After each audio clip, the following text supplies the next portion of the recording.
কোন ব্যক্তি যদি জিহাদের ময়দানে গিয়ে আহত হয়, কিয়ামতের ময়দানে এমন অবস্থায় উঠবে, তার রং হবে রক্তের রং, আর তার শরীর থেকে মেশক আম্বরের ঘ্রাণ বের হবে। সূরা আলী ইমরান, বলেন কোন সূরা? 169 নম্বর আয়াত। কত নম্বর আয়াত? এই আয়াতটা মন দিয়ে শোনেন, এই আয়াতের প্রেক্ষাপটটা শোনেন। প্রেক্ষাপটটা আবু দাউদের হাদিসে আছে, 2520 নম্বর হাদিস, 2520 নম্বর হাদিস। খুব মন দিয়ে শুনবেন, একটু লম্বা হবে হাদিসটা। আব্দুল্লাহ ইবনে আব্বাস রাদিয়াল্লাহু তাআলা আনহুমার বর্ণনা, তিনি বলেন রাসূলুল্লাহ সাল্লাল্লাহু আলাইহি সাল্লাম বলেছেন, লাম্মা উসিবা ইখওয়ানুকুম বিউহুদিন জাআলাল্লাহু আরওয়াহাহুম ফি জাওফি তায়রিন খুদরিন। সুবহানাল্লাহ। উহুদের যুদ্ধে তোমাদের ভাইয়েরা যখন শহীদ হয়েছে, 70 জন শহীদ, এই শহীদ হওয়ার পর তাদের আত্মাগুলা আল্লাহ তাআলা সবুজ পাখির পেটের মধ্যে ঢুকাইয়া দিচ্ছে। এখন পাখি কি করবে? উড়ে বেড়াবে। তারিদু আনহারুল জান্নাহ, ওই সবুজ পাখিগুলা উড়ে বেড়ায় জান্নাতের ঝর্ণা নহর সমূহের উপরে, তারা যায় উড়ে বেড়ায়। তাআকুলু মিন সিমারিহা, জান্নাতের ফলমূল তারা খায়। ওয়া তা'বি ইলা কানাদিলা মিন যাহাবিন মুআল্লাকাতিন ফি জিল্লিল আরশ, আরশের ছায়ায় স্বর্ণ দিয়ে তৈরি করা ফানুস আছে, ওই ফানুসের মধ্যে গিয়ে ওই সবুজ পাখিগুলা বসে যায়। দেখেন মজার বিষয়টা দেখেন। ফানুসের মধ্যে বসার পর এবার শহীদরা আপোষে বলা বলি করে, আচ্ছা আমরা যে এত আরামে আছি, সুবহানাল্লাহ পড়েন। শহীদরা বলতেছে কোথায়? জান্নাতে ফলমূল খায়, আর বলতেছে আচ্ছা ফালাম্মা ওয়াজাদু তিবা মাকালিহিম ওয়া মাশরাবিহিম ওয়া মাকিলিহিম, যখন তারা তাদের মনোভূত খাবার পায়, মনোভূত পানি পেল, মনোভূত বাসস্থান পেল, শহীদরা তখন বলা বলি করবে, আচ্ছা মাইয়ুবাল্লিগু আন্না ইখওয়ানানা, আমাদের যে ভাইয়েরা দুনিয়াতে আছে যারা শহীদ হয় নাই, আমাদের এই নিয়ামতগুলার কথা কে তাদের কাছে পৌঁছাতে পারবে? নিজেরা বলতেছে। তিরমিজির বর্ণনা, 1656 নম্বর হাদিস। ক্বালা রাসূলুল্লাহ সাল্লাল্লাহু আলাইহি ওয়াসাল্লাম, লা ইউকলামু আহাদুন ফি সাবিলিল্লাহ ওয়াল্লাহু আ'লামু বিমান ইউকলামু ফি সাবিলিহি। নবীজি বলেন, কোন ব্যক্তি যদি আল্লাহর রাস্তায় গিয়ে আহত হয়, কে আহত হবে বিষয়টা জানেন একমাত্র আল্লাহ। ইল্লা জাআ ইয়াউমাল কিয়ামাতি ওয়াল লাউনু লাউনুদ দাম ওয়ার রিহু রিহুল মিস্ক। সুবহানাল্লাহ। কোন ব্যক্তি যদি জিহাদের ময়দানে গিয়ে আহত হয়, কিয়ামতের ময়দানে এমন অবস্থায় উঠবে, তার রং হবে রক্তের রং, আর তার শরীর থেকে মেশক আম্বরের ঘ্রাণ বের হবে। সূরা আলী ইমরান, বলেন কোন সূরা? 169 নম্বর আয়াত। কত নম্বর আয়াত? এই আয়াতটা মন দিয়ে শোনেন, এই আয়াতের প্রেক্ষাপটটা শোনেন। প্রেক্ষাপটটা আবু দাউদের হাদিসে আছে, 2520 নম্বর হাদিস, 2520 নম্বর হাদিস। খুব মন দিয়ে শুনবেন, একটু লম্বা হবে হাদিসটা। আব্দুল্লাহ ইবনে আব্বাস রাদিয়াল্লাহু তাআলা আনহুমার বর্ণনা, তিনি বলেন রাসূলুল্লাহ সাল্লাল্লাহু আলাইহি সাল্লাম বলেছেন, লাম্মা উসিবা ইখওয়ানুকুম বিউহুদিন জাআলাল্লাহু আরওয়াহাহুম ফি জাওফি তায়রিন খুদরিন। সুবহানাল্লাহ। উহুদের যুদ্ধে তোমাদের ভাইয়েরা যখন শহীদ হয়েছে, 70 জন শহীদ, এই শহীদ হওয়ার পর তাদের আত্মাগুলা আল্লাহ তাআলা সবুজ পাখির পেটের মধ্যে ঢুকাইয়া দিচ্ছে। এখন পাখি কি করবে? উড়ে বেড়াবে। তারিদু আনহারুল জান্নাহ, ওই সবুজ পাখিগুলা উড়ে বেড়ায় জান্নাতের ঝর্ণা নহর সমূহের উপরে, তারা যায় উড়ে বেড়ায়। তাআকুলু মিন সিমারিহা, জান্নাতের ফলমূল তারা খায়। ওয়া তা'বি ইলা কানাদিলা মিন যাহাবিন মুআল্লাকাতিন ফি জিল্লিল আরশ, আরশের ছায়ায় স্বর্ণ দিয়ে তৈরি করা ফানুস আছে, ওই ফানুসের মধ্যে গিয়ে ওই সবুজ পাখিগুলা বসে যায়। দেখেন মজার বিষয়টা দেখেন। ফানুসের মধ্যে বসার পর এবার শহীদরা আপোষে বলা বলি করে, আচ্ছা আমরা যে এত আরামে আছি, সুবহানাল্লাহ পড়েন। শহীদরা বলতেছে কোথায়? জান্নাতে ফলমূল খায়, আর বলতেছে আচ্ছা ফালাম্মা ওয়াজাদু তিবা মাকালিহিম ওয়া মাশরাবিহিম ওয়া মাকিলিহিম, যখন তারা তাদের মনোভূত খাবার পায়, মনোভূত পানি পেল, মনোভূত বাসস্থান পেল, শহীদরা তখন বলা বলি করবে, আচ্ছা মাইয়ুবাল্লিগু আন্না ইখওয়ানানা, আমাদের যে ভাইয়েরা দুনিয়াতে আছে যারা শহীদ হয় নাই, আমাদের এই নিয়ামতগুলার কথা কে তাদের কাছে পৌঁছাতে পারবে? নিজেরা বলতেছে। কেন? লিআল্লা ইয়াজহাদু ফিল জিহাদ ওয়ালা ইয়ানকুলু ইনদাল হার, যেন আমাদের দুনিয়ার ভাইয়েরা জিহাদের সময় অলসতা না করে আর অনাগ্রহ না দেখায়। আমাদের দুনিয়ার ভাইয়েরা যেন জিহাদের স্পৃহা মানসিকতা লালন করে। আমাদের এই নিয়ামতের কথা তারা যদি জানতে পারে, তাহলে জিহাদের প্রতি তাদের আগ্রহ আরো তৈরি হবে। তো এটা যখন বলছে, তো শহীদদের এই কথা কে জানা যায়? আল্লাহ তাআলা শহীদদেরকে জবাব দিলেন, উবাল্লিগুহুম আনকুম, আমি আল্লাহ তোমাদের বিষয়টা দুনিয়ার সবাইকে কিয়ামত পর্যন্ত যারা সবাইরে জানায় দিলেন। এরপর আল্লাহ তাআলা সূরা আলী ইমরানের 169 নম্বর আয়াত নাজিল করে দিয়ে শহীদদের ব্যাপারটা জানায় দেয়। যদিও মুফাসসিরিনে কেরামের কেউ কেউ বলেন এটা বদরের যুদ্ধের শহীদদের কথা, আর হাদিস দ্বারা বোঝা যায় এটা উহুদের যুদ্ধের শহীদদের কথা। যেই যুদ্ধের হোক, মোট কথা শহীদ। আল্লাহ তাআলা বলেন, ওয়ালা তাহসাবান্নাল্লাযীনা কুতিলু ফি সাবিলিল্লাহি আমওয়াতা, যারা আল্লাহর রাস্তায় শহীদ হয়ে গিয়েছে তাদেরকে তোমরা মৃত মনে করো না, বাল আহইয়াউন, তারা জীবিত, ইনদা রাব্বিহিম ইউরযাকুন, তাদের রবের কাছে তাদেরকে রিজিক দেওয়া হয়, তাদের রিজিকের ব্যবস্থা করা হয়। ফারিহিনা বিমা আতাহুমুল্লাহু মিন ফাদলিহি, আল্লাহর অনুগ্রহ পেয়ে তারা খুশি, তারা আনন্দিত। ওয়াস্তাবশিরুনা বিল্লাযীনা লাম ইয়ালহাকু বিহিম মিন খালফিহিম, আর যারা এখনো তাদের সাথে মিলিত হয় নাই শাহাদাতের মাধ্যমে, তাদেরকে নিয়ে তারা আনন্দ করে আর গর্ব করে। তারা যখন শহীদ হয়ে আসতে পারবে, আল্লাহ খাউফুন আলাইহিম ওয়ালা হুম ইয়াহজানুন, তারা আনন্দ করে আর গর্ব করে আমাদের যে ভাইয়েরা দুনিয়াতে জীবিত আছে তারা শহীদ হবে। শহীদ হওয়ার পর তারা যখন আসবে, তাদের কোনো ভয় নাই, তাদের কোনো চিন্তাও নাই। ভয় আর চিন্তাহীন ভাবে আল্লাহ তাআলা তাদেরকে জান্নাত দান করবেন।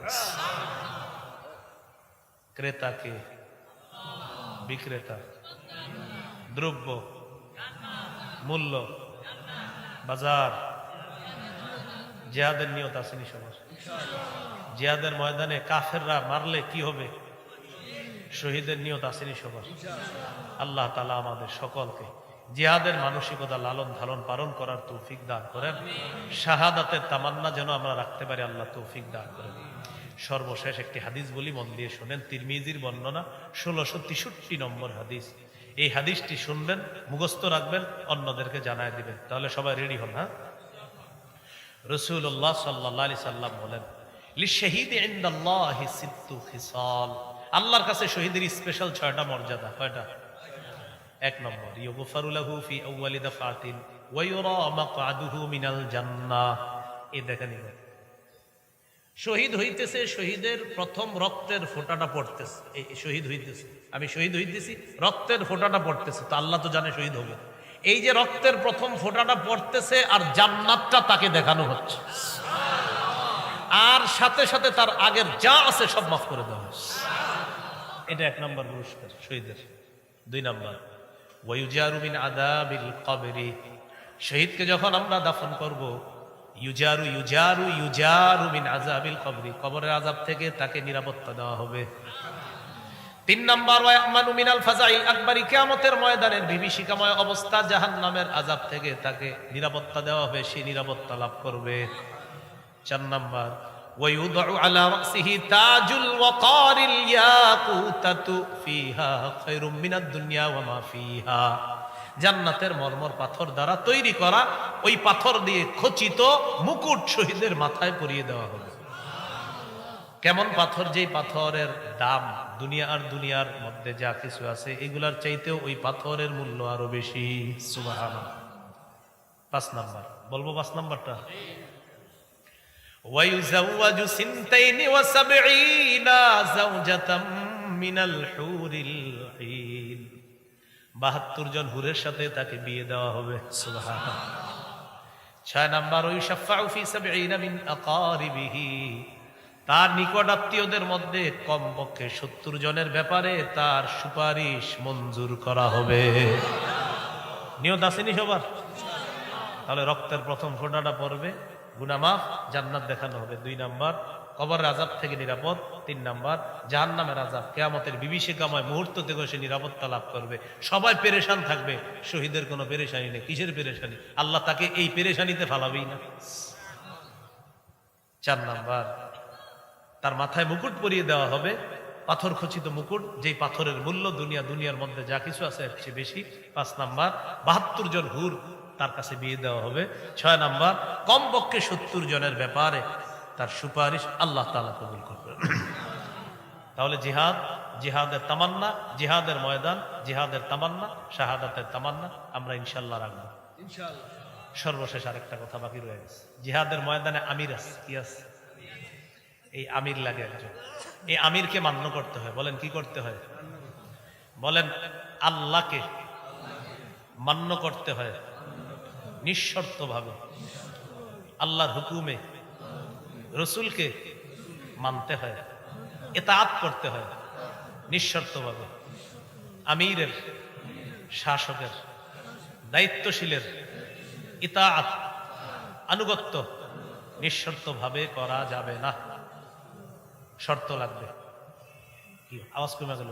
বলেন বলেন আমির যদি কোরআনের হাদিসের অপব্যাখ্যা দেয়, গুনাহের কথা বলে, নাফরমানির কথা বলে, সেই অটো আমিরকে মানাও যাবে না, তার কথা শোনাও যাবে না। দলিল সহিহ বুখারী ৭,১৪৪, সহিহ বুখারী ৪,৩৪। এই 2 হাদিসে আছে। সহিহ বুখারী ৭,১৪৪টা আমি বলছি। রাসূল বলেন আস-সামউ ওয়াত তাআতু আলাল মারইল মুসলিমি ফীমা আহাব্বা ওয়া কারিহা মা লাম ইউমার বিমাসিয়া ফাইদা উমিরা বিমাসিয়াতিন ফালা সামআ ওয়ালা তাআতা। আমিরেরকে ততক্ষণ মানব মুসলমানরা যতক্ষণ তার থেকে কোনো নাফরমানির কথা বের না হবে। নাফরমানিমূলক কথা যদি বের হয়, কোরআন হাদিসের অপব্যাখ্যা যদি বের হয়, আর আলেমরা যদি সেই ভুল ধরিয়ে দেয়, সেই আমিরের কথা শোনাও যাবে না, মানাও যাবে না। সহিহ বুখারী ৪,৩৪০ নম্বর হাদিসটা, এটা গল্পের মতো মনে রাখা অন্যদেরকে শোনাবেন। আলী রাদিয়াল্লাহু তাআলা আনহু বর্ণনা, বাসান নবী সাল্লাল্লাহু আলাইহি সাল্লাম সারিয়াতান ওয়াস্তা'মালা আলাইহিম রাজুলাম মিনাল আনসার আমারহুম আন ইউতিউহু। একটা দল নবী জিহাদে পাঠাইলেন, একজন আমির নিযুক্ত করে দিলেন, আর বলে দিলেন আমির যা বলবে সব শুনবা। তো আমির সাহেব রওনা করছে তাদেরকে নিয়ে। বুঝতেছেন সবাই? ফাগাদিব, আমির সাহেবের রাগ উঠছে। আমির সাহেব সেনাবাহিনীর সবাইকে বললেন, আলাইসা ক্বাদ আমারাকুম রাসূলুল্লাহ সাল্লাল্লাহু আলাইহি সাল্লাম আন তুতিউনি। আচ্ছা নবী কি বলে নাই আমার আনুগত্য করতে তোমাদেরকে? সবাই বললেন হ্যাঁ বলছে। তাহলে আমি এখন যা বলবো তা শুনবা? সবাই বললেন জি শুনবো। আমির সাহেব বললেন ইজমাউলি হাতাবা, তোমরা লাকড়ি সংগ্রহ করো। ফাজামাউ, সবাই লাকড়ি সংগ্রহ করে নিয়ে আসছে। এবার আমির সাহেব বললেন আউকিদুহা নারা, লাকড়িতে আগুন ধরায় দাও। ফাআউকাদুহা নারা, আগুন লাগিয়ে দিস। এবার আমির সাহেব বললেন উদখুলুহা, সবাই আগুনে ঝাঁপ দাও। কি করো? এটা কোনো কল্প কাহিনী না। সহিহ বুখারীর 4340 ৪,৩৪০ নম্বর হাদিস। মোট হাদিস সংখ্যা হবে ৭,৫৬৩টা। কারো মোবাইলে হাদিসের অ্যাপস থাকলে এখনই খুলে মিলাম। আমির সাহেব বললেন নবী কি বলে নাই আমার কথা শুনতে? তো বলতেছে হ্যাঁ বলছে। লাকড়ি সংগ্রহ করো, করস, আগুন জ্বালাও, জ্বালাইস। এবার আগুনে ঝাঁপ দাও। ফাহাম্মু, সাহাবীরা রেডি আগুনে ঝাঁপ দিতে। সবাই রেডি হয়ে গেছে আগুনে ঝাঁপ দিবে, মানসিকভাবে প্রস্তুত। তো ঝাঁপ দেওয়ার সময় সাহাবীরা এমন করতেছে, এই এই আসলে ঝাঁপ দিব, এই আসলে একজন আরেকজন আসবে। ফাজা আল্লাহ ইউমসিকু বাদুহুম বাদা ইয়াকুলুন, এই যে একজন আরেকজন পাশে পাশে, এই আসলে কি ঝাঁপ দিমু? একজন আরেকজনকে বলতেছে কেন? ফারারনা মিনান নার ইলা রাসূলিল্লাহ সাল্লাল্লাহু আলাইহি সাল্লাম। আগুন থেকে বাঁচার জন্য রাসূলের কাছে আসছে, আগুন থেকে বাঁচার জন্য ইসলাম গ্রহণ করছে। সেই নবী আমির মানতে বলছে, এর মানে আগুনে ঝাঁপ দেওয়ার কথাও মানতে বলবে। কেমন জানি লাগতেছে বিষয়টা। সাহাবীদের মধ্যে এখন আগুনে ঝাঁপ দিব কি দিব না এই টেনশন চলতেছে। ইতিমধ্যে হাত্তা খামাদাতিন নার, আগুন নিভে গেছে। সুবহানাল্লাহ। ওয়া সাকানা গদবহু, আমির সাহেবের রাগও ঠান্ডা হয়ে গেছে। আলহামদুলিল্লাহ। শুধু আমাদের হযরত জিটটা নয়, 10 বছরও ঠান্ডা হইল না। কি ঠিক বলি আপনাকে, কথা বুঝেন, কথা বুঝার চেষ্টা করেন। এখন অনেকে মনে মনে বলতে, হুজুর মনে হয় আমারে বলতেছে। তো আপনার মাঝে এই খারাপ গুণ থাকলে তো আপনারই বলতেছে। এখন অনেকে মনে মনে বলবে, হুজুর মনে হয় অমুককে বলতেছে। অমুকের মধ্যে যদি এই খারাপই থাকে তো অমুককেই বলতেছে। সোজা হিসাব। আপনি কেন আপনার গায়ে নিচ্ছেন? বেদাতের ওয়াজ যদি করি, করার পরে যদি কেউ রাগ হয়ে যায় তো বুঝতে হবে উনি বেদাতি। এখন আমি কি বলছি কোন আমিরের কথা নির্দিষ্ট? তো বললাম কোন আমির এমন হলে তাকে মানা যাবে না। একজনের গায়ে নিয়ে নিল, এটা আমার আমিরকে বলতেছে, এর মানে আপনার আমিরের মাঝে ঝামেলা আছে। যদি থাকে আল্লাহর রাস্তায় ফিরে আনে। আমরা আল্লাহর কাছে দোয়া করি সারা পৃথিবীর দাওয়াত ও তাবলীগের সাথী ভাইদেরকে কোরআন সুন্নাহর সঠিক কথাগুলা মেনে নিয়ে, কোরআন সুন্নাহর পতাকা দলে আলেমদের কথা মেনে নিয়ে এক হয়ে যাওয়ার তৌফিক দান। আগুনে ঝাঁপ দেয়নি। ঘটনাটা নবীজির কাছে গেছে, যাওয়ার পরে নবীজি বললেন সর্বনাশ, লাউ দাখালুহা মা খারাজু মিনহা ইলা ইয়াউমিল কিয়ামা। যদি আমিরের কথা শুই না তারা আগুনে ঝাঁপ দিত, কিয়ামত পর্যন্ত আগুন থেকে বের হতে পারত না। সহিহ বুখারীর বর্ণনা 3123 নম্বর হাদিস।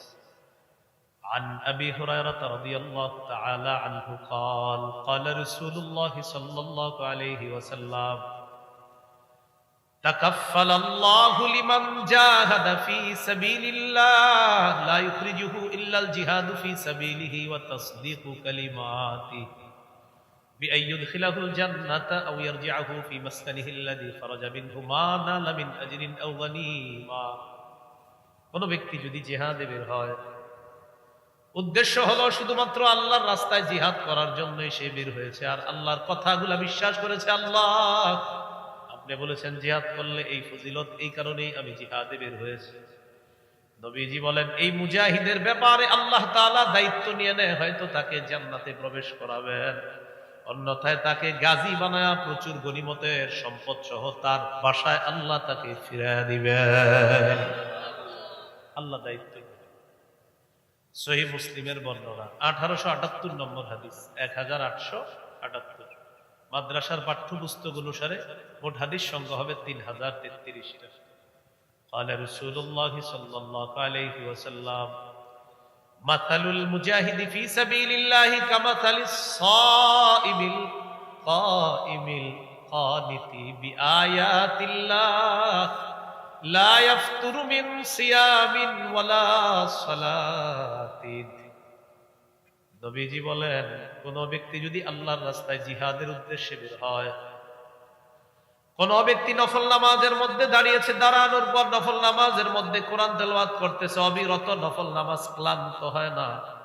এই যে ক্লান্তিহীন রোজা রাখলো, ক্লান্তিহীন নফল নামাজ পড়লো, ক্লান্তিহীন কোরআন তেলাওয়াত করলো, তার যে সওয়াব, আল্লাহ নবী বলেন কোন ব্যক্তি জিহাদের ময়দানে যখন বের হয়, হাত্তা ইয়ারজিআল মুজাহিদু ফি সাবিলিল্লাহ, ওই ব্যক্তি জিহাদের ময়দান থেকে ফিরে আসার আগ পর্যন্ত তার আমল নামায় এই সওয়াব আল্লাহর পক্ষ থেকে জারি থাকে। জিহাদে বের হয়েছে কেউ, আমি আপনি নফল নামাজে আছি, নফল রোজায় আছি, নফল নামাজে কোরআন তেলাওয়াত, এক হলো নফল রোজা, আরেক হলো নামাজে আছি, আরেক হলো কোরআন তেলাওয়াত করতেছি, তাও আবার ক্লান্তিহীন অবিরত করতেছি। মুজাহিদ জিহাদের ময়দানে পা রাখছে, তার সওয়াব শুরু হয়ে গেছে। এই বলি আল্লাহ কথাগুলা বুঝার তৌফিক দান। আবু দাউদের হাদিস 1449 নম্বর হাদিস। এক সাহাবীর নাম আব্দুল্লাহ ইবনে হুবশিগিল খাতআমি রাদিয়াল্লাহু তাআলা, তিনি বলেন আন্না রাসূলুল্লাহ সাল্লাল্লাহু আলাইহি ওয়াসাল্লাম সুইলা আইয়ুল আমালি আফজালু ইয়া রাসূলুল্লাহ। রাসূলুল্লাহ সাল্লাল্লাহু আলাইহি সাল্লামকে জিজ্ঞাসা করা হলো, হুজুর আল্লাহর কাছে সবচেয়ে শ্রেষ্ঠ আমল কোনটা? নবীজি বললেন তুলুল কিয়াম, লম্বা সময় নামাজের মধ্যে দাঁড়িয়ে থাকা আল্লাহর কাছে সবচেয়ে শ্রেষ্ঠ আমল। এটা কি কাল শুরু হইতেছে? তাহাজ্জুদ নামাজে একটু দাঁড়ায় আল্লাহ, একটু বেশি সময় নামাজ পড়ার চেষ্টা করবে। জোহরের সুন্নত 3.5 মিনিটে শেষ করে দিয়েন না, 4 রাকাত। কয় মিনিট? প্রথম 2 রাকাত তাড়াতাড়ি পড়ে, শেষের 2 রাকাত জামাত ধরার জন্য বুলেটের গতিতে করে। পাশে যদি আপনি থাকেন দেখবেন উনি সুবহানা রব্বিয়াল আজিম এভাবে করে। সুবহানা রব্বিয়াল আজিমে সিন কয়বার? একবার। সুবহানা রব্বিয়াল আজিম পুরা বাক্যে সিন কয়বার?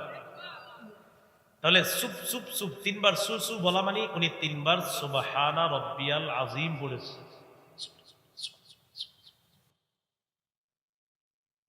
আল্লাহর সাথে তামাশা করবেন না, আল্লাহ হেফাজত করেন। নবীজিকে প্রশ্ন করা হলো কোন আমল আল্লাহর কাছে শ্রেষ্ঠ? নবী বললেন তুলুল কিয়াম, লম্বা সময় নামাজে দাঁড়িয়ে থাকা। বলছিলাম শীতকাল তাহাজ্জুদ নামাজ পড়ার চেষ্টা করবেন। সহিহুত তারগীবের বর্ণনা 630 নম্বর হাদিসে নবী বলেন, রাজুলুন কামা ফি লাইলাতিন বারিদাতিন মিন ফিরাশিহি ওয়া লিহাফিহি ওয়া দিসারিহি ফাকামা সুম্মা তাওয়াদ্দা সুম্মা কামা ইলা সালাহ। শীতের রাত, প্রচন্ড শীতকালে কোন ব্যক্তি রাতের বেলা লেপ কম্বল বিছানা ছেড়ে উঠছে, উঠার পর ওযু করে নামাজের মধ্যে দাঁড়ায় গেছে। এই ব্যক্তি যে নামাজের মধ্যে দাঁড়ায়, আল্লাহ তাআলা তাকে দেখে খুশিতে হাসতে থাকে। এই শীতকালে লম্বা রাত তো একটু চেষ্টা করে নামাজ পড়া। তো আল্লাহ ফেরেশতাদেরকে বলে, মা হামালা আবদি হাদা আলা মা সানাআ। আচ্ছা, আমার এই বান্দা নফল নামাজে দাঁড়াইছে কেন? আল্লাহ তো সব জানে, ফেরেশতাদেরকে সাক্ষী রাখে। আচ্ছা, আমার বান্দা এরকম এই রাতে শীতের কম্বল বিছানা সব ছাইরা দাঁড়াইছে কেন? ফেরেশতারা বলে, আল্লাহ রাজা আমা ইনদাক ওয়া শাফকাতাম মিম্মা ইনদাক, আপনার কাছ থেকে সওয়াব পাওয়ার আশায় আর আপনার আযাবের ভয়ে। ভাই একটু আওয়াজ কমান, আওয়াজ কমান, ভাইজান একটু আওয়াজ কমান, চারদিকের আওয়াজ কমান। রাজা আমা ইনদাক, আপনার কাছ থেকে প্রতিদান পাওয়ার আশায়, আর হলো আপনার কাছ থেকে আযাবের ভয় থেকে বাঁচার জন্য। আল্লাহ তাআলা বলেন, আ'তাইতুহু মা রাজা, সে যে আশায় দাঁড়িয়েছে দিয়ে দিলাম। ওয়া আম্মানতুহু মিম্মা ইয়াখাফ, যে ভয়ে দাঁড়িয়েছে সেই ভয় থেকে তাকে আমি আল্লাহ নিরাপত্তা দান করলাম। পড়া যাবে না একটু তাহাজ্জুদ? নবীকে প্রশ্ন করলেন, কোন আমল শ্রেষ্ঠ? আল্লাহ নবী বললেন, তুলুল কিয়াম, লম্বা সময় নামাজের মধ্যে দাঁড়িয়ে থাকা। এরপর প্রশ্ন করলেন, ফাইয়ুস সাদাকাতি আফজালু ইয়া রাসূলুল্লাহ, হুজুর কোন সদকা সবচেয়ে শ্রেষ্ঠ? নবীজি বললেন, জাহদুল মুকিল্লি, পরিশ্রম করে কষ্টার্জিত যে সম্পদ। ওই যে সভাপতি সাহেব বললেন, কষ্টার্জিত অনুদান আপনারা দেন, ঠিক না? নবীজি বলেন, কষ্টার্জিত সম্পদ থেকে কোনো ব্যক্তি যদি খরচ করে, দান করে, সদকা করে, এই সদকা, এই দান আল্লাহর কাছে শ্রেষ্ঠ দান হিসাবে গণ্য হয়ে যায়। বলেন, কষ্টার্জিত উপার্জন, এটা থেকে সামান্য হলেও আমরা দান করবো ইনশাআল্লাহ। প্রতি মাসে যখন বেতনটা পাবেন, আপনি যারে পারেন, আপনার নিকটাত্মীয় গরিব কেউ আছে, আপনি তাকে কিছু সদকা করে দেন, এতে ডাবল সওয়াব হবে। এক তো রক্তের সম্পর্ক রক্ষা করার সওয়াব, আর একটা হলো দান করার সওয়াব। তো আপনি তো জানেন আপনার পরিবারের বা আপনার কোন সদস্যগুলা খুব অসহায়, অনাথ, তা আপনি তার পাশে দাঁড়াইলেন যে প্রতি মাসে আমি, আল্লাহ আমার যে ইনকামটা দেয়, আমি কষ্ট করে এটা করি। আপনি রিক্সা চালান, আপনি অটো চালান, আপনি পান দোকানদারি করেন, আপনি হাতের কাজ করেন, প্রচুর কষ্ট করে আপনি টাকা কামাই করেন। তো আমার নবী বলছে, কষ্টার্জিত উপার্জন থেকে যারা সদকা করবে, এই সদকাটা আল্লাহর কাছে শ্রেষ্ঠ সদকা, শ্রেষ্ঠ দান হিসাবে গণ্য হয়। সাহাবী প্রশ্ন করলেন, ফাআইয়ুল হিজরাতি ইয়া রাসূলুল্লাহ, ফাআইয়ুল হিজরাতি আফজালু ইয়া রাসূলুল্লাহ। ইয়া রাসূলুল্লাহ, আল্লাহর কাছে কোন হিজরত সবচাইতে শ্রেষ্ঠ আপনার কাছে জানতে চাই। নবী জবাব দিলেন, মান হাজারা মা হারামাল্লাহু আলাইহি, আল্লাহ যা হারাম করেছেন এই হারাম থেকে যারা বেঁচে থাকবে। আজকে আপনি রাস্তা দিয়ে হাঁটতেছেন, একজন নারীকে দেখলেন যাকে দেখা আপনার জন্য হারাম, আপনি নিচের দিকে নজরটা নামাইলেন। এই যে নজর আপনি নিচের দিকে করলেন, হারাম জিনিস থেকে বাঁচলেন। আল্লাহ নবী বলেন, তোমার এই নিষিদ্ধ জিনিস থেকে বেঁচে থাকাটা আল্লাহর কাছে শ্রেষ্ঠ হিজরত হিসাবে গণ্য হয়ে যায়। তাহলে হারাম থেকে বাঁচবে, বলেন ইনশাআল্লাহ। এরপর প্রশ্ন করলেন, ফাআইয়ুল জিহাদি আফজালু ইয়া রাসূলুল্লাহ, হুজুর আল্লাহর কাছে সবচেয়ে শ্রেষ্ঠ জিহাদ কোনটা? নবীজি বললেন, মান জাহাদাল মুশরিকিনা বিমালিহি ওয়া নাফসিহি, যে ব্যক্তি নিজের জান মাল নিয়ে মুশরিকদের বিরুদ্ধে লড়াই করে, এটা আল্লাহর কাছে শ্রেষ্ঠ জিহাদ বলে গণ্য হয়ে যায়। তৈরি হন, মুশরিকরা আমাদেরকে খুব ডিস্টার্ব করতেছে, যারা শিরিক করে তারা খুব ডিস্টার্ব করতেছে। আল্লাহ তাআলা বলেন, লা তাজিদান্না আশাদ্দান নাসি আদাওয়াতাল লিল্লাযিনা আমানুল ইয়াহুদা ওয়াল্লাযিনা আশরাকু। নবী, মুমিনদের সবচেয়ে কঠিন শত্রু পাবেন ইহুদি এবং মুশরিক যারা শিরিক করে তাদেরকে। বাস্তবিকই যারা শিরিক করে তারা আমাদের সবচেয়ে কঠিন দুশমন। এই জাতি না বুঝলে আগামী 50 বছরে এই সুযোগ আর আসবে না। বিশেষ করে ইসলামী দলগুলোর সামনে আল্লাহ যে সুযোগ তৈরি করে দিছে, গুতাগুতি বাদ না দিয়ে যদি এখন এই সুযোগ কাজে না লাগানো যায়, আমি তো বলে দিলাম, ছোট মানুষ, কম বয়সী, 50 বছরে এই সুযোগ আর পাওয়া যাবে না। মাথায় রাখো। কাজে লাগাতে হবে সুযোগ, আসবে না, কাজে লাগা। মানে বলতে পারেন আমি কিভাবে বললাম, আমি যতটুকু পড়াশোনা করি বা করতেছি এই আলোকে আমার মনে হচ্ছে যে এটা সুবর্ণ সুযোগ, এটা কাজে না লাগাইলে ওই আবার এক তাগুতকে ছেড়ে আরেক তাগুতের চামচামি আর গোলামি করা ছাড়া আর কোনো উপায় থাকবে না। বারবার একই ভুল করি আমরা, এক তাগুত ছাড়ি আরেক তাগুত ধরি, বৃষ্টি থেকে বাঁচার জন্য ঝর্ণা নিচে এসে দাঁড়াই। বলেন আমাদের অভিভাবককে? সূরা বাকারা 257 নম্বর আয়াত, 3 পারা 2 নম্বর পৃষ্ঠার শুরুতে যেটা আছে, আল্লাহ বলেন আল্লাহু ওয়ালিয়্যুল্লাযীনা আমানু, যারা ঈমানদার তাদের অভিভাবক হলেন আল্লাহ। ওয়াল্লাযীনা কাফারু আউলিয়াউহুমুত তাগুত, যারা কাফের তাদের অভিভাবক হলো তাগুত। তাহলে বলেন কাফেরের অভিভাবক তাগুত আর মুমিনের অভিভাবক হবেন কে? আল্লাহর পরিবর্তে মুমিন যদি অন্য কাউকে অভিভাবক বানায়, কোন তাগুতকে যদি অভিভাবক বানায়, মুমিনের ভাগ্য সারা জীবনেও পরিবর্তন হবে না। মুমিন অভিভাবক যখন আল্লাহকে বানাবে, মুমিনের ভাগ্য আল্লাহ তাআলা পরিবর্তন করে দিবেন। যার বড় প্রমাণ হলো বর্তমান আফগানিস্তান। কারা আল্লাহকে অভিভাবক মাইনা ইস্তেকামাতের সাথে লড়াই করছে, চিরশত্রু যারা দুনিয়ারে বুড়া আঙ্গুল দেখায়, আফগানিস্তান তাদেরকে বুড়া আঙ্গুল দেখাইছে। 47টা মানুষ বসাইলো, একজনও মহিলা বসাইলো না, খালি অন্যদেরকে বানায়া দেয় আর তাদেরকে গোলামের জিনজিরের মধ্যে আবদ্ধ করে নিজেরা খালি সবাইরে ঘুরাইতে চায়। ইসলাম মাইন্ডের মানুষগুলা যদি এখনো না বুঝে, তাহলে কিন্তু এই বুঝার আর সুযোগ আসবে না। বারবার তাগুত ছেড়ে আরেক তাগুত ধরা, এর মতো নির্বুদ্ধিতা, বোকামি, এর মতো এমন আত্মঘাতী সিদ্ধান্ত, এটা কোনো মুসলমানের জীবনে কল্যাণ তো বয়ে আনবে না, বরং তার জীবনে বিপর্যয় আরো কঠিন থেকে কঠিন হবে। মুমিনেরা বুঝতে হবে। আমাদের জাতীয় ইমাম সমাজরাও যেন এই ব্যাপারে কাজ করে। হ্যাঁ, আল্লাহ তৌফিক দান করেন। জাতীয় লেখা আছে, কি লেখা আছে? তাহলে তারা জাতির দায়িত্বশীল। আর বলে না কেন? হ্যাঁ, আমাদের এই জাতীয় সমস্যা জাতীয় ইমাম সমাজ দেখতে হবে। জাতীয় ইমাম সমাজ শুধু বক্তাবলীর সমস্যা দেখলে হবে না, জাতির সমস্যা নিয়ে জাতীয় ইমাম সমাজ কাজ করতে হবে। জাতীয় ইমাম সমাজ এই দেশের মুরব্বী আলেমদের কাছে যাইতে হবে, গিয়ে বলতে হবে আপনাদের হাতে পায়ে ধরি, আপনারা একটু সবাই এক হয়ে আমাদের জন্য একটু কাজ করেন। আল্লাহ বুঝার তৌফিক দান করুন। মনে আসেনি কোথায় 50 নম্বর হাদিস, কোন জেহাদ শ্রেষ্ঠ?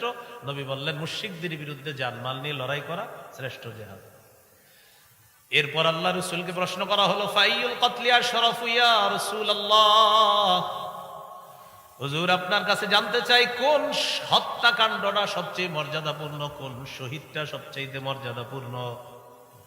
মুমিনরা জিহাদের ময়দানে শহীদ হয়ে যায়, কোন শাহাদাতটা সবচেয়ে মর্যাদার?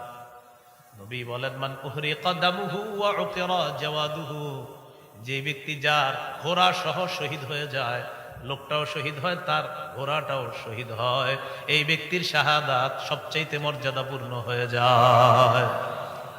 শহীদ হয় বাহন সহ, এটা শ্রেষ্ঠ মর্যাদাপূর্ণ শাহাদাত। তাহলে নতুন কথায় চলে আসছি, শাহাদাত কিসে?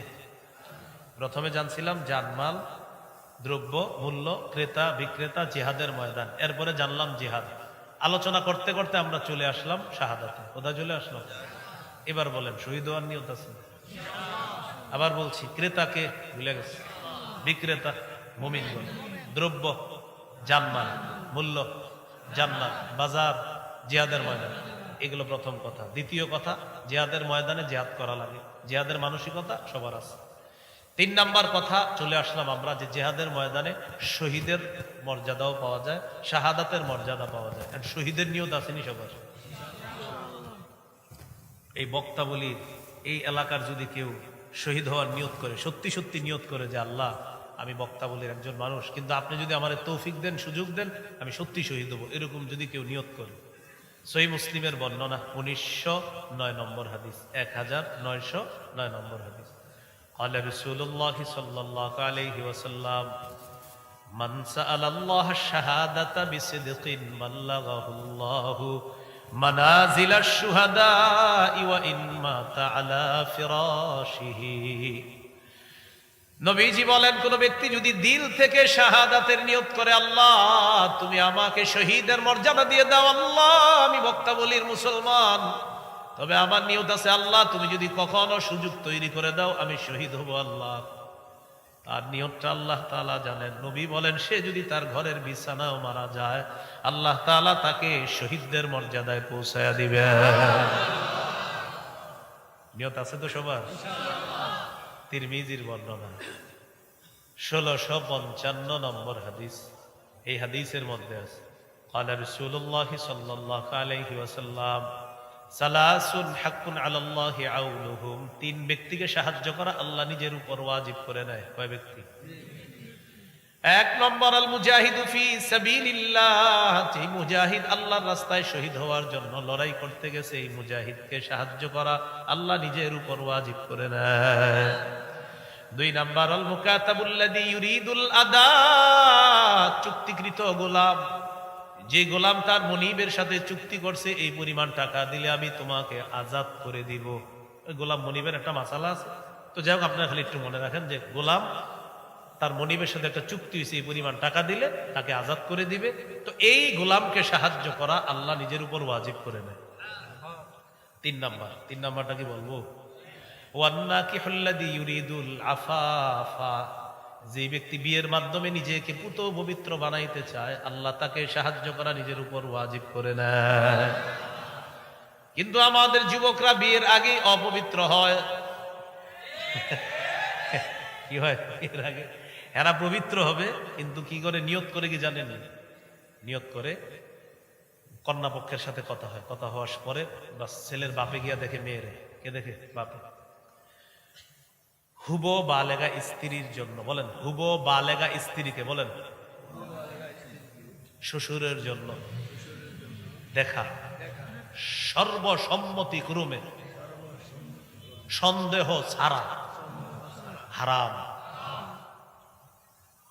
হুবো বালেগা স্ত্রী মানে আপনার স্ত্রী যিনি হবেন, মানে যাকে দেখতেছেন, যাকে বিয়ে করার জন্য দেখবেন, তার বিয়ে করলে আপনার আব্বা হবে মেয়েটার শ্বশুর। এই শ্বশুরের জন্য বিয়ের আগে এই মেয়েকে দেখা হারাম। মেয়েকে দেখা কি? আপনারা মাঠে আছেন তো? এতক্ষণ তো আওয়াজ ছিল, এখন তো না গেল। আপনার আব্বা আপনার বিবি যে হবে তাকে বিয়ের আগে দেখা হারাম। মুফতি সাহেবরা আছে, জিজ্ঞাসা করেন। শোনেন না একটু, এটা তো ঠিক, একটু পরে দেখবেন আরো আওয়াজ কমবে।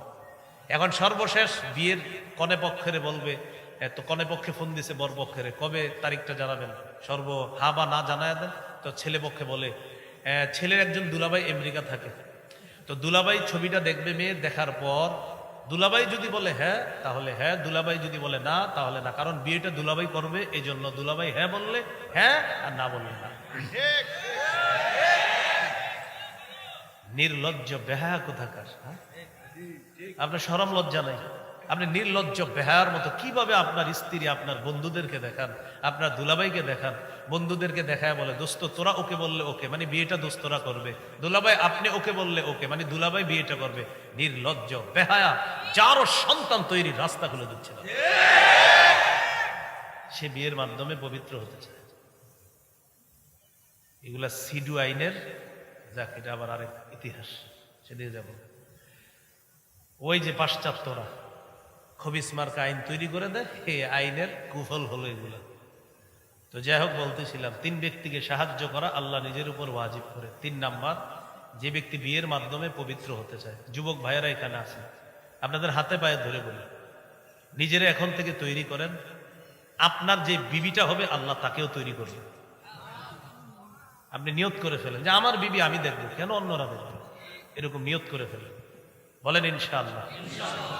যারা বিয়ে করেছেন তো আলহামদুলিল্লাহ, কলিগ বা অন্য যারা আছে তাদেরকে বিবি দেখাবেন না।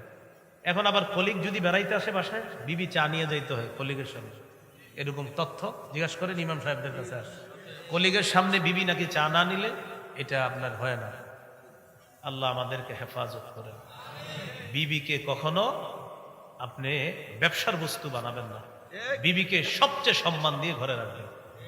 সহিহ মুসলিমের বর্ণনা 3535 নম্বর হাদিস, রাসূলুল্লাহ সাল্লাল্লাহু আলাইহি সাল্লাম বলেন, আদ-দুনিয়া মাতা ওয়া খায়রু মাতা'id দুনিয়া আল মারআতুস সালিহা। এই পৃথিবীটা ভোগের জায়গা, পৃথিবীর সবচেয়ে শ্রেষ্ঠ সম্পদ একজন নেককার নারী। সুবহানাল্লাহ। তাহলে বলেন আমাদের এই শ্রেষ্ঠ সম্পদ আমরা হেফাজত করব ইনশাআল্লাহ।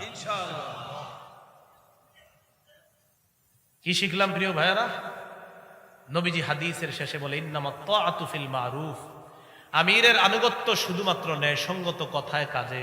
নাফরমানির কোনো কথা বললে সেই আমিরের কথা শোনাও যাবে না, মানাও যাবে না। আল্লাহ আমাদেরকে বুঝার তৌফিক দান করেন। তাহলে বলেন জিহাদের ময়দান, জিহাদ, শাহাদাত, আমির, নেতা, শাসক, এই বিষয়গুলো গুরুত্ব সহকারে অনুধাবন করে আরো বিস্তারিত আলেমদের থেকে জেনে মানসিকভাবে আমরা প্রস্তুত থাকবো ইনশাআল্লাহ। আল্লাহ তৌফিক দান করেন। সুবহানাল্লাহি ওয়া বিহামদিহি, সুবহানাকাল্লাহুম্মা ওয়া বিহামদিক, আশহাদু আল্লা ইলাহা ইল্লা আনতা আস্তাগফিরুকা ওয়া আতুবু ইলাইক। আলহামদুলিল্লাহি রাব্বিল আলামিন ওয়াল আকিবাতু লিল মুত্তাকিন ওয়াস সালাতু ওয়াস সালামু আলা সাইয়্যিদিল আমবিয়া ওয়াল মুরসালিন ওয়া আলা আলিহি ওয়া আসহাবিহি আজমাইন। রব্বানা যালামনা আনফুসানা ওয়া ইল্লাম তাগফির লানা ওয়া তারহামনা লানাকুনান্না মিনাল খাসিরিন। রব্বিরহামহুমা কামা রাব্বায়ানি সগীরা, রব্বিরহামহুমা কামা রাব্বায়ানি সগীরা, রব্বিরহামহুমা কামা রাব্বায়ানি সগীরা। মাবুদ মেহেরবান মাওলা, আল্লাহ এই সুন্দর মজমা, এই সুন্দর মাহফিলকে আপনি কবুল করে নেন। আল্লাহ আলোচনা করতে গিয়ে আল্লাহ হয়তো দুই এক জায়গায় আমার আলোচনায় কঠোর ভাষা হয়ে গিয়েছে মাওলা, কিন্তু আল্লাহ কথাগুলো আপনাকে খুশি করার জন্যই বলেছি মাওলা। এরপরেও যদি কোনো ভুল করে থাকি আল্লাহ, অবশ্যই আমার ভুল হয়েছে আল্লাহ। আল্লাহ মেহেরবানি করে ভুলগুলা মাফ করে দিয়ে সঠিক কথাগুলো আমাদের সকলকে বোঝার তৌফিক দান করেন আল্লাহ। আল্লাহ সবগুলা কথা বলছি এই নিয়তে, কথাগুলা যেন আমি সহ আমরা সবাই বুঝতে পারি। আল্লাহ মুসলমান আজকে সঠিক বিষয়ে দুই ভাগ হয়ে গেছে আল্লাহ। আল্লাহ বিশেষ করে আমির, ইতাআত, আনুগত্য এগুলাকে কেন্দ্র করে মুসলমানদের মাঝে দুই ভাগ। আগে কত মায়া লাগতো, কত সুন্দর লাগতো, দাওয়াত তাবলীগের সাথী ভাইয়েরা মসজিদে আসতো, কত ভালো লাগতো, তারা আসতো, দিনের কাজ করত। আল্লাহ কেউ যখন পরামর্শ চাইতো, হুজুর ছেলেটাকে কি করব, পরীক্ষার বন্ধ হয়েছে, ওলামায়ে কেরাম কোনো চিন্তা ছাড়াই পরামর্শ দিয়ে দিত, ছেলেটাকে দাওয়াত তাবলীগে পাঠায়া দেয়, চিল্লায় পাঠায়া দেন। এখন আলেমরা কত পেরেশানিতে এই বিষয়টা নিয়ে। আল্লাহ আল্লাহ সাধারণ মানুষ যেন বুঝতে পারে আলেমদের এখানে কোনো স্বার্থ নাই আল্লাহ, নিঃস্বার্থভাবে তারা চাইতেছে দুনিয়ার সব মানুষগুলা, সমস্ত মুসলমানগুলা যেন গুমরাহি থেকে মুক্ত হয়ে এক নেক হয়ে যেতে পারে। তৌফিক দান করেন আল্লাহ, আমাদের এই দোয়া আপনি কবুল করে নেন আল্লাহ।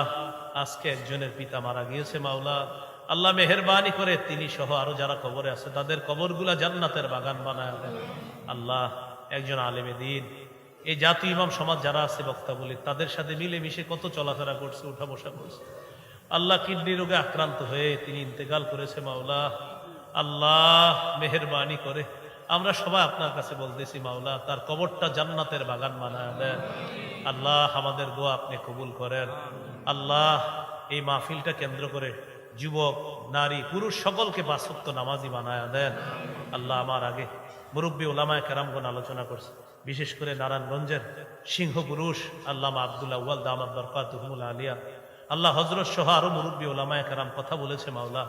আল্লাহ প্রথম কথা হলো আমাদের এই মুরব্বীদের হায়াতে আপনি বরকত দিয়ে দেন আল্লাহ। আল্লাহ একের পর এক মুরব্বীরা চলে যাচ্ছে, নিজেদেরকে এতিম মনে হচ্ছে আল্লাহ। আল্লাহ গত 2-3 বছরে আমাদের দেশের বড় বড় আলেমরা চলে গেছে আল্লাহ। শাইখুল ইসলাম আল্লামা আহমদ শফি রহমতুল্লাহ আলাইহির মাধ্যমে শুরু হয়েছে, এরপর একে একে আমরা মুরব্বীদেরকে হারাইছি আল্লাহ। হাফেজ জুনায়েদ বাবুনগরী রহমতুল্লাহ আলাই, আল্লামা নূর হুসাইন কাসিমি রহমতুল্লাহ আলাই আল্লাহ, তিনি সহ মুফতি ওয়াক্কাস রহমতুল্লাহ আলাই, আরো বড় বড় ওলামায়ে কেরাম, এই মুহূর্তে আমার মনে আসতেছে না অনেকের নাম, শেখুল হাদিস আল্লামা আজিজুল হক রহমতুল্লাহ আলাই, আল্লামা মুফতি আমিনী রহমতুল্লাহ আলাই আল্লাহ, যাদের নামগুলাই ছিল বাতিলের আতঙ্কের এক একটা নাম আল্লাহ। আগে তারা একটা নাম, তাদের যখন নাম আমরা কোনো পোস্টারে দেখতাম কত হিম্মত বেড়ে যেত আমাদের আল্লাহ। আল্লাহ আমরা এখন এতিম হয়ে গিয়েছি মাওলা, 90% মুসলমানের দেশ, এরপরেও বেঈমানরা আমাদের উপর হুকুমত চালাইতে চায় মাওলা। আল্লাহ আমাদের দেশে আল্লাহ ওমরে ফারুকের মতো একজন তৈরি করে দেন আল্লাহ, এমন একজন তৈরি করে দেন আল্লাহ। ইসলামী দলগুলোকে খুব দ্রুত এক হওয়ার একটা ব্যবস্থা আপনি করে দেন আল্লাহ, খুব দ্রুত এক হওয়ার ব্যবস্থা করে দেন আল্লাহ, খুব দ্রুত এক হওয়ার ব্যবস্থা করে দেন আল্লাহ। এই সুযোগটা যেন গ্রহণ করতে পারি তৌফিক দান করেন আল্লাহ আমাদেরকে মাফ করে দেন, আল্লাহ আমাদেরকে মাফ করে দেন। যারা প্রবাসে আছে আল্লাহ তাদের হায়াতে কামাই বরকত দিয়ে দেন। আল্লাহ এখানে যারা আছে, কেউ রিক্সা চালায়, অটো চালায়, দোকানদারি করে, কেউ গার্মেন্টসে চাকরি করে, কেউ চাকরিজীবী, কেউ পেশাজীবী, কেউ ব্যবসায়ী, আল্লাহ যে যে পেশায় আছে প্রত্যেকের হালাল পেশায় বরকত দিয়ে দেন। আল্লাহ আপনার কাছে সর্বশেষ একটা আবদার, কত উলামায়ে কেরামকে নিয়ে হাত তুলছি মাওলা, সাধারণ মুসল্লি এখানে আমার সামনে যারা আছে এই মানুষগুলোর সাথে আবার জান্নাতে দেখা করায় দিয়েন। আল্লাহ এই আরজিটা আপনি কবুল করে নেন। আল্লাহ